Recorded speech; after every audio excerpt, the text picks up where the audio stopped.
Hello everyone. आज हम Europe में राष्ट्रवाद की क्रमिक विकास के बारे में पढ़ेंगे। यूरोप में देखो, राष्ट्रवाद का क्या मतलब होता है कि एक साझी संस्कृति वाले लोग जब अपने लिए एक राष्ट्र की डिमांड करते हैं, ठीक है, तो उसे राष्ट्रवाद कहते हैं। इसके अंदर संस्कृति और भाषा और आपसी जो परंपराएं होती हैं, ये सब मिलकर एक राष्ट्रवाद का निर्माण करती हैं। यानी कि एक ऐसी भावना, देशभक्ति की भावना होती है ना, जो वो तो पहले के टाइम में क्या होता था, यूरोप जो है कई सारे देशों में बटा हुआ था। छोटे छोटे छोटे छोटे कह लो कि यूरोप के अंदर बहुत सारे देश हुआ करते थे। पहले बहुत सारे राजा हुआ करते थे, उन सब के अपनी अपनी प्रजा हुआ करती थी। तो काफ़ी सारे एरियाज़ में डिवाइड होने के कारण जो एक जैसी संस्कृति वाले लोग थे, जैसे आसपास के लोग, तो वो भी अपने आप को बिल्कुल एक दूसरे से अलग थलग पाते थे। क्यों? क्योंकि उनका राजा जो होता था वो अलग होता था। और पहले से रीड कर लेते हैं, फिर समझेंगे। फ्रांसीसी क्रांति कब हुई थी, ये सारी चीज़ें आपको याद करनी पड़ेंगी, कौन सी घटना कब हुई थी, ठीक है। इन सारे जितने भी बॉक्सेस के अंदर ये सन लिखे हुए हैं, इन सबको याद कर लो, रट लो। फ्रांसीसी क्रांति 1789 में हुई थी। उसके बाद नागरिक संहिता आई थी। देखो, फ्रांसीसी क्रांति क्या हुई थी कि फ्रांस में जो बुर्बो वंश था, चलो एक कहानी के रूप में पहले समझाती हूँ। ये है फ्रांस। फ्रांस जो था पहले, ये बुर्बो वंश के अंतर्गत आता था। बुर्बो वंश का जो राजा था वो था लुई 16, ठीक है। तो ये जो लुई 16 था, ये फ्रांस के ऊपर पूरा आधिपत्य करके रखता था। इसका कहा हुआ कोई टाल नहीं सकता था। और इसने मतलब धीरे धीरे जनता पर जुल्म करने स्टार्ट कर दिए। जनता के पास कुछ खाने को नहीं है, कुछ मतलब पहनने को नहीं है, लेकिन उसको कर चाहिए था, उसको टैक्सेस चाहिए थे। तो जब जनता बगावत करने लगी, तब फ्रांसीसी क्रांति हुई। फ्रांसीसी क्रांति में मेन जो रोल था वो जैकोबिन क्लब का था। और ये जो अमीर लोगों के जो क्लब्स होते थे, कुछ इस तरीके के होते थे। जब फ्रांसीसी क्रांति हुई तो इस तरीके से जो बास्टिल का किला था, लोगों ने आकर उसमें उत्पात मचाना शुरू किया। और वहाँ पे जितने भी जेल में बंदी गृह में बंदी जो लोग थे, उनको छुड़ाया। और उसके बाद यहाँ से हथियार उठाकर सीधा राजा के पास गए और उसको क्या बंदूक की नोक पे बंदी बना लिया और साथ में वहाँ पर क्रांति कर दी। एक तरीके से कुल मिला के बुर्बो वंश को हटा दिया गया सत्ता से, और वहाँ पे संवैधानिक सत्ता को बहाल किया गया कि हम एक अपना संविधान बनाएंगे और फिर उसके हिसाब से, उस किताब के हिसाब से हम लोग जो है रूल्स रेगुलेशंस के हिसाब से अपने देश को चलाएंगे। ये हमारे ऊपर जो बुर्बो वंश का राजा लुई 16 राज कर रहा है, हम इसकी सत्ता को नहीं मानते। इस सत्ता को चलाने के लिए नेशनल असेंबली गठित की गई, जो कि काफ़ी सारे लोगों का मिला जुला एक स्वरूप था। ये वो पीड़ित लोग थे जो बुर्बो वंश के द्वारा जो टैक्सेस बढ़ा दिए गए थे और काफ़ी सारे जो अत्याचार किए गए थे, वो सारे पीड़ित वर्गों ने मिलकर एक कांग्रेस की स्थापना की थी। जैसे हमारे एक दलीय पार्टी होती है ना, जैसे बीजेपी, कांग्रेस, इस तरीके से इन्होंने एक नेशनल असेंबली गठित की थी। और इन्होंने कसम खाई थी कि हम लोग बुर्बो वंश को दोबारा आने नहीं देंगे सत्ता में, हम खुद अब अपना शासन चलाएंगे फ्रांस के अंदर। लेकिन कुछ ऐसे नेता हुए आगे चल के नेशनल असेंबली में जो एकदम ही रूढ़िवादी हो गए, और वो भी मतलब एकदम निरंकुश शासक की तरह बिहेव करने लगे। तो जो रोबेस्पियर था वो भी उनमें से एक था। ये रोबेस्पियर जो था एक कारीगर इंसान था, और इसने इस जो भी इसका रूल मानने से मना करता था, क्योंकि ये नेता बन गया था नेशनल असेंबली का। तो जो भी इसका रूल मानने से मना करता था, तो ये उसको गिलोटिन कर देता था। गिलोटिन का मतलब होता है ये जो एक ऊपर तलवार सी लटकी रहती थी, नीचे किसी का गला रख दिया जाता था और धाड़ से इसको नीचे फेंक दिया जाता था कि गला कट के अलग हो जाए। तो उसको गिलोटिन कर दिया जाता था, जो भी रोबेस्पियर की बात नहीं मानता था। फिर धीरे धीरे क्या हुआ कि लोगों ने क्या किया कि ये रोबेस्पियर से लोग इतना परेशान हो गए कि उन्होंने उसको ही गिलोटिन कर दिया आगे चल के। और लोगों में असंतोष की भावना फैल रही थी। उस टाइम पर क्या हुआ कि नेपोलियन नाम का एक सैनिक था, जिसने अभी अभी जो फ्रांस के नए राज्य जीते थे, मतलब फ्रांस के आसपास के जो नए देश थे, उनको जीतकर फ्रांस में शामिल कर लिया था। तो वो जो नेपोलियन था ना, उसने क्या किया कि तख्ता पलट कर दिया सत्ता का, और उसने ये जितनी भी नेशनल असेंबली जो थी ना उसको खारिज कर दिया और बोला कि अब मैं नया फ्रांस का राजा हूँ। और ये आया था 1804 में। ये तारीख अच्छे से याद रखना। 1789 के बाद सीधा 1804 की तारीख सबसे महत्वपूर्ण है, क्योंकि इसमें नेपोलियन ने अपनी सत्ता काबिज कर ली थी। कहाँ पर? फ्रांस के अंदर। फिर उसने नेपोलियन संहिता नाम की एक अपने रूल्स रेगुलेशन जो होता है ना वो घोषणा पत्र जारी किया कि इन रूल्स रेगुलेशंस के अकॉर्डिंग अब जो है ये फ्रांस के अंदर सत्ता चलेगी। अब उसको आगे पढ़ते हैं। जैसा कि मैंने बताया था कि फ्रांसीसी क्रांति के बाद सीधा नागरिक संहिता आ गई थी, जो कि नेपोलियन द्वारा घोषित की गई थी। आगे पढ़ते हैं। फ्रांसीसी क्रांति के आरंभ से ही फ्रांसीसी क्रांतिकारियों ने ऐसे अनेक कदम उठाए जिनमें फ्रांसीसी लोगों में एक सामूहिक पहचान, राष्ट्रवाद की भावना पैदा हो सकती थी। बाद में नेपोलियन ने प्रशासनिक क्षेत्र में क्रांतिकारी सुधारों को आरंभ किया, जिसे 1804 की नागरिक संहिता नेपोलियन संहिता के नाम से जाना जाता है। इसके अलावा यूरोप में 19वीं सदी की शुरुआत के दशकों में, 19वीं सदी यानी कि 1801 से लेकर 1900 तक, ठीक है, तो ये 19वीं सदी की जो शुरुआत थी यानी कि 1801 से लेकर 1810 के आसपास का टाइम जो था। तो इसके अलावा यूरोप में 19वीं सदी की शुरुआती दशकों में राष्ट्रीय एकता से संबंधित विचार उदारवाद से जुड़े थे। अब ये उदारवादी टर्म जो है ना, इसको एक बार अच्छे से समझ लो। उदारवाद का मतलब होता है आज़ादी, बोलने की आज़ादी, कुछ करने की आज़ादी, ये सारी आज़ादी जो होती है ये उदारवाद कहलाती है, ठीक है। तो अब आगे पढ़ते हैं। देखो ये यहाँ पर दो पार्ट्स में डिवाइड किया हुआ है। एक तो है फ्रांसीसी क्रांति एवं राष्ट्रवाद, यानी कि ये 1789 की जो क्रांति हुई थी उससे रिलेटेड राष्ट्रवाद है। और ये 1804 की नागरिक संहिता, जो कि नेपोलियन ने जब अपनी 1804 में सत्ता कायम कर ली थी फ्रांस के ऊपर, तो ये उसकी बनाए हुए रूल्स रेगुलेशन है। तो अब जो फ्रांसीसी क्रांति हुई थी वो रूल रेगुलेशन को हम नेपोलियन के रूल्स रेगुलेशन से कंपेयर कर रहे हैं। तो यहाँ पर अब देखो ढंग से।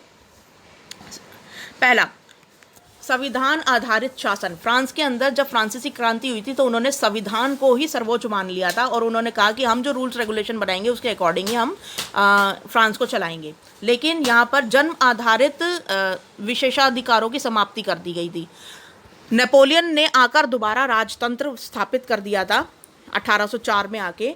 तो फिर क्या हुआ था कि उसने जितने भी वंशानुगत विशेषाधिकार थे कि मेरा बेटा ही शासक बनेगा और उसके बाद उसका बेटा शासक बनेगा, तो ये सारे विशेषाधिकार समाप्त कर दिए थे। नेक्स्ट है समानता, स्वतंत्रता और बंधुत्व जैसे विचार।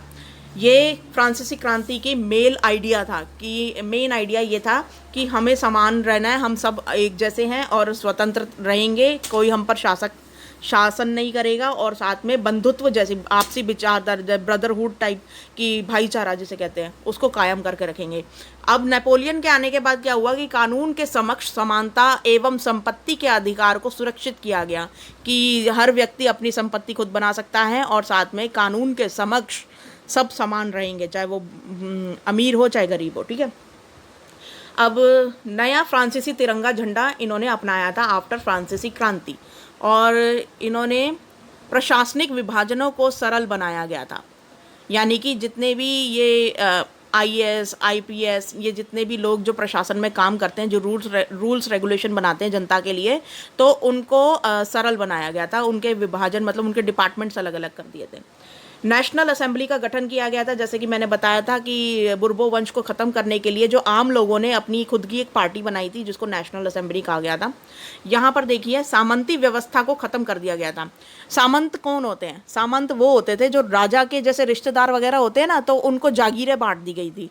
तो ये लोग अपने आप को रिश्तेदार समझते थे राजा के, और फिर एक तरीके से ज़मींदार टाइप लोग होते थे ये लोग। तो बोलते थे कि मैं तो क्या राजा के दरबार में दरबारी भी हूँ, और साथ में मेरे पास इतनी ज़मीनें भी हैं, और मैं यहाँ पर अब मज़दूरों से अपने लिए खेती करवाऊँगा, और जो भी पैसा आएगा, जो भी प्रॉफिट होगा, वो उससे मैं एक अमीर का जीवन व्यतीत करते थे ये लोग, ज़मींदारों की तरह। तो सामंती व्यवस्था को ख़त्म कर दिया गया था, यानी कि जितने भी राजा के दरबारी होते थे जिन्होंने बड़ी बड़ी ज़मीनें खरीद रखी थी, ऐसी व्यवस्था को ख़त्म ही कर दिया गया था।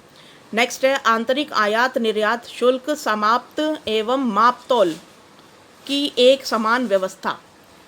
अब इन्होंने क्या किया था कि जितना भी फ्रांस में आता था कुछ भी, और यहाँ फ्रांस से निर्यात दूसरे देशों में जाता था, उस शुल्क को इन्होंने, उस टैक्स को ख़त्म कर दिया था, और साथ में माप तोल की एक समान व्यवस्था अपना ली थी। पहले क्या होता था कि फ्रांस जो था वो बहुत छोटे छोटे राज्यों में या कह लो कि क्षेत्रों में डिवाइडेड था, कि हर क्षेत्र का अलग एक राजा होता था। तो अगर किसी को जरा सी भी दूरी तय करनी होती थी ना, तो उसमें से 15 राज्य गुजर जाते थे। ठीक है, तो 15 राज्यों की अपनी एक माप तोल व्यवस्था होती थी। कहीं पर कपड़ा 1 मीटर कपड़ा जो है उसको आधा मीटर माप माना जा रहा है, कहीं पर उसको 65.6 सेंटीमीटर माना जा रहा है, कहीं पर 15 सेंटीमीटर माना जा रहा है। तो ये अलग अलग अलग अलग जो इनकी माप तोल की व्यवस्था थी, इसको हटाकर सीधा एक माप तोल की व्यवस्था बता दी गई कि 1 मीटर मतलब 1000 सेंटीमीटर, 100 सेंटीमीटर। ठीक है, तो 1 मीटर मतलब 100 सेंटीमीटर। तो इस तरीके से इन्होंने एक जैसी मापतोल की व्यवस्था स्टार्ट कर दी थी। किसानों की भू दासत्व और जागीरदारी शुल्कों से मुक्ति कर दी गई। अब यहाँ पे नेपोलियन ने क्या किया था कि किसानों को भू दासत्व और जागीरदारों के शुल्कों से मुक्त कर दिया था, और उनको खुद की ज़मीनें दे दी थी कि आप जो है ये ज़मींदारों के यहाँ काम मत करो, आप अपनी अपनी ज़मीनें ले लो। अब नेक्स्ट टाइम फ्रेंच को राष्ट्र की साझा भाषा बनाया गया। फ्रांस की जो फ्रेंच थी ना, उसको जो है पूरे फ्रांस पर लागू कर दिया था 1789 में, फ्रांसीसी क्रांति में। और यहाँ पर शहरों, नेपोलियन ने क्या किया था, शहरों में कारीगरों की श्रेणी संघों के नियंत्रण को हटा दिया गया था। अब ये जो 1789 में जो यहाँ पर कारीगरों का अलग से एक संघ बना था ना, कारीगरों की श्रेणी संघ, जो कि रॉबेस्पियर के अंडर में था, तो वो जो था ये इन्होंने इसने हटा दिया कि यही लोग जो है ना जनता को भड़काते हैं, पहले इन्हीं को साफ करो जरा यहाँ से। ठीक है, अब यहाँ पर उदारवादी राष्ट्रवाद, राजनीतिक एवं आर्थिक क्षेत्र में उदारवादी राष्ट्रवाद, मैंने बताया था ना कि आज़ादी, इतनी आज़ादी की मतलब बोलने की, कहीं भी कुछ काम करने की, कुछ जैसे हमें हमारे जो मौलिक अधिकार है ये उदारवाद की ही देन है। ठीक है, कि हमें कुछ 6 अधिकार दिए गए हैं कि हम कोई भी धर्म मान सकते हैं, हमें समानता का अधिकार है, हमें स्वतंत्रता, कुछ भी बोलने का अधिकार है, अभिव्यक्ति की आज़ादी है। ये सब जितनी भी आज़ादियाँ सब उदारवाद में आता है। तो उदारवादी राष्ट्रवाद राजनीतिक एवं आर्थिक क्षेत्र में। तो यहाँ अब ये 1789 का ये जो मेन था, और ये जो था 1804 से 1815 तक नेपोलियन का शासन रहा था। ठीक है, उसके बाद फिर क्या हुआ कि 1815 से लेकर 1848 तक के बीच में सारा अस्थिर काल रहा। पुराना राजतंत्र दोबारा बहाल किया गया था। मैटरनिक जो था उसने वियना संधि करवाई थी कि दोबारा से राजतंत्र जो है वो यूरोप के अंदर कायम किया जाए, खासकर फ्रांस के अंदर। लेकिन अब क्या हुआ कि उदारवादी जो लोग थे ना, उनको ये 1789 के जो ये घोषणा पत्र था ऊपर, ये सब बहुत पसंद था कि हमें बोलने की आज़ादी हो, घूमने की आज़ादी हो, हमारे ऊपर कोई राजा राज ना करे। तो ये इस तरीके की जो सोच थी ना, ये लोगों के अंदर अभी भी कायम थी। तो उन्होंने लोकतंत्र की डिमांड करनी स्टार्ट कर दी थी। तो यहाँ पर देखो, उदारवादी राष्ट्रवाद का जन्म हो चुका था 1789 से, और धीरे धीरे लोग जो थे वो राजा के नियंत्रण को अस्वीकार करने लगे, और उन्होंने बोला कि अब हमें राजतंत्र नहीं चाहिए, हमें तो भाई आज़ादी चाहिए, हमें तो लोकतंत्र चाहिए। तो यहाँ पर देखो, उदारवादी राष्ट्रवाद का जन्म हुआ। धीरे धीरे छोटे छोटे क्लब्स के अंदर जो है वो नए लोगों ने, जो यूथ था यानी कि जो जवान लोग थे, उन्होंने नए नए क्लब्स बनाए, और उन्होंने राजा का विरोध करने के लिए, उस टाइम का जो राजा था फ्रांस का, उसका विरोध करने के लिए आपस में बातचीत करना स्टार्ट किया, और धीरे धीरे उन लोगों का विरोध करना स्टार्ट किया। ठीक है, तो यहाँ पर देखो, सहमति पर आधारित सरकार अर्थात राजतंत्र का अंत चाहते थे ये लोग। संविधान आधारित शासन चाहते थे कि संविधान से रिलेटेड ही हमारा शासन रहे। संसदीय सरकार या प्रतिनिधि आधारित, यानी कि हम जिसे चुने वही संसद में जाए और वही हमारे लिए कानून बनाए।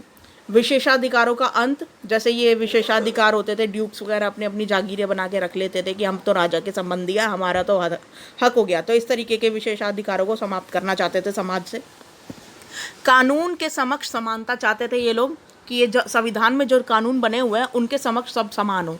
ठीक है, मताधिकार का समर्थन, लेकिन सबके लिए नहीं। पुराने टाइम में क्या होता था कि 1800 से पहले की बात है कि महिलाओं को बिल्कुल भी मतलब वोट करने का अधिकार ही नहीं होता था। वो सोचते थे, लोग सोचते थे कि सिर्फ और सिर्फ आदमियों को ही अधिकार है अपनी सरकार चुनने का, लेडीज़ को नहीं है, ठीक है।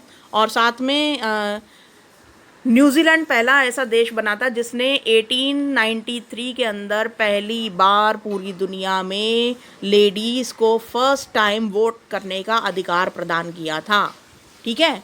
तो सिर्फ न्यूजीलैंड ही एक ऐसा देश था। अच्छा, 1900 से पहले पहले मताधिकार का समर्थन लेकिन सबके लिए नहीं था। देखो, तो यहाँ पर सिर्फ आदमियों को अधिकार मिला था वोट डालने का, लड़कियों को नहीं मिला था, ठीक है, लेडीज़ को नहीं मिला था। तो यहाँ पे मुक्त बाजार व्यवस्था, यानी कि एक ऐसा बाजार जहाँ पर हर जगह पहले टैक्स देना पड़ता था। किसी भी राजा की अगर क्षेत्र से गुजरते थे लोग, व्यापारी लोग, तो उनको टैक्स देना पड़ता था राजा को। तो ये मुक्त व्यापार चाहते थे कि मुक्त बाजार हो, जहाँ पर किसी भी तरीके का एक बार ही टैक्स ले लिया जाए, उसके बाद फिर दोबारा टैक्स देने की जरूरत ना पड़े। अच्छा, वस्तुओं और सेवाओं पर प्रतिबंध से मुक्ति। तो वस्तुओं और सेवाओं पर जो प्रतिबंध लगा दिया जाता था पहले, कि राजा बोलता था नहीं ये चीज़ नहीं बिकेगी, ये चीज़ बिकेगी, तो इस तरीके की जो प्रतिबंध होते थे उनको बहाल कर दिया जाए, उनको मुक्त कर दिया जाए, ठीक है। तो ये उदारवादी राष्ट्रवाद को हमने पढ़ लिया है। अब नेक्स्ट देखते हैं क्वेश्चन आंसर्स। 1804 की नागरिक संहिता की विशेषताओं की व्याख्या कीजिए। तो 1804 की जो नागरिक संहिता थी उसकी क्या विशेषता थी, ये मैंने बता दिया है। इसके अंदर ये पूरा का पूरा आएगा, ठीक है। तो ये 1804 वाला जो नेपोलियन संहिता जिसे बोलते हैं, 1804 की नागरिक संहिता लिख लेना फर्स्ट वाले में। नेक्स्ट है, फ्रांसीसी क्रांति ने राष्ट्रवाद के विचार को किस प्रकार मजबूत किया। तो सेकंड का आंसर आप यहाँ से लिखोगे, ये सारा का सारा इसमें आएगा सेकंड के आंसर में। ये फर्स्ट का आंसर था ये वाला, और ये सेकंड का आंसर है, ठीक है। इसके अंदर आप लिखोगे संविधान पर आधारित शासन की व्यवस्था की गई, और साथ में इसके अंदर समानता, स्वतंत्रता और बंधुत्व जैसे विचारों को जगह दी गई। यहाँ पर नया फ्रांसीसी तिरंगा झंडा लाया गया, और साथ में नेशनल असेंबली का गठन किया गया। ये सारे पॉइंट्स आप डिस्कस करोगे, और उसके बाद लास्ट में लिखोगे कि इस तरीके से फ्रांस की जनता को एक करने के लिए ये सारे तरीके अपनाए गए, ठीक है। नेक्स्ट है क्वेश्चन नंबर 3, उदारवादी राष्ट्रवाद की विशेषताओं को लिखिए। तो उदारवादी राष्ट्रवाद की विशेषताएं थी ये सारी, ये पूरा तीसरे के अंदर आएगा, ठीक है। नेक्स्ट है, फ्रांसीसी क्रांति के किन विचारों से आप सबसे अधिक प्रभावित हैं और क्यों। अब यहाँ पर आपको अपने विचार लिखने हैं कि फ्रांसीसी क्रांति के किन विचारों से आप प्रभावित हैं और क्यों। तो यहाँ पर इसका आंसर आप लिख सकते हैं यहाँ से लेकर कि आप इन सब में से कौन से विचार से प्रभावित हैं। जैसे मुझे तो ये वाला विचार सबसे अच्छा लगा था कि राजतंत्र को ख़त्म करके नेशनल असेंबली का गठन किया गया था, यानी कि पहली बार एक राजनीतिक दल बनाया गया था, ठीक है, फ्रांस के अंदर, और एक तिरंगा झंडा बनाया गया था। और मतलब कुल मिला के यहाँ पर सारी जनता को एक करने के लिए, जो अलग अलग क्षेत्रों में डिवाइडेड थी, उस सारी जनता को एक करने के लिए ये सारे कदम अपनाए गए थे। तो मुझे ये सारे विचार जो थे फ्रांसीसी क्रांति के, ये सबसे अच्छे लगे थे। तो इसको मैं लिखा हुआ दिखा देती हूँ आपको कैसे लिखना है। तो फोर्थ का आंसर आप कुछ इस तरीके से लिखोगे, फ्रांसीसी क्रांति का सबसे बुनियादी विचार था समानता, स्वतंत्रता और विश्व बंधुत्व, जिसके आधार पर लोगों ने राजतंत्र से मुक्ति की मांग की थी और संवैधानिक शासन को बहाल किया था। फ्रांसीसी क्रांति का एक सबसे बड़ा परिणाम यह रहा था कि फ्रांस की जनता जो छोटे छोटे क्षेत्रों में विभक्त थी, उसके एकीकरण में सहायता मिली, और फ्रांस का एक राष्ट्रीय झंडा बनाया गया और फ्रेंच भाषा को अंदरूनी क्षेत्र में लागू कर दिया गया, जो कि राष्ट्रीय एकता का प्रतीक था।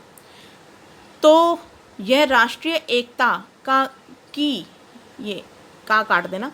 तो राष्ट्रीय एकता की भावना हमें बहुत ज़्यादा पसंद आई, जो पहली बार किसी यूरोपीय देश में देखने को मिली थी, ठीक है।